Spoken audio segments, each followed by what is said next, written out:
This were the first people who built airplane in the world. They were called the Wright brothers.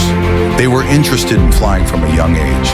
As children in Dayton, Ohio, their favorite toy was a small helicopter-like object that was powered by a rubber band to twirl its blades. Fascinated by the toy and its mechanics, the brothers hoped to one day build a flying machine big enough to hold them both. As young men, the brothers went into business together, first operating a printing press, then a bicycle repair shop.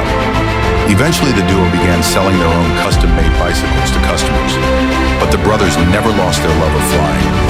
At the time, other aircrafts such as gliders, or aircrafts without engines, did exist, but the Wrights wanted to add more power to the objects they were flying.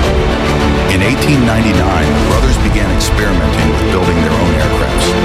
In 1900, the brothers traveled from Ohio to Kitty Hawk, North Carolina, to begin their flight experience. The oceanside dunes at Kitty Hawk had regular breezes and soft sandy landing surfaces, perfect for their studies.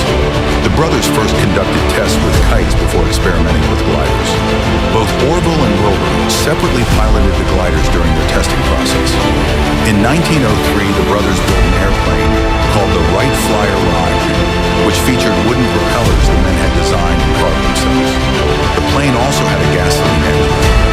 After weeks of unsuccessful attempts, the craft, with extra fabric incorporated to increase the stiffness of the wings, took flight for 12 seconds on December 17, 1903, traveling 120 feet before landing.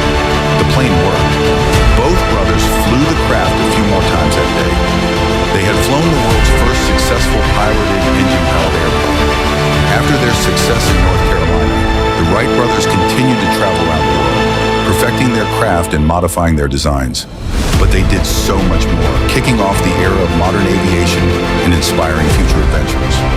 The decades following Kitty Hawk were filled with accomplishments in aviation, including the first solo flight across the Atlantic Ocean and the first passenger flight. And of course, flight didn't just stay in this world. A little over 65 years after the Wrights' famous first flight, astronauts Neil Armstrong and Buzz Aldrin walked on the moon. The Wright brothers didn't just fly the first piloted engine-powered airplane. They created a whole new way for us to explore our world. Please like, share, comment, and subscribe.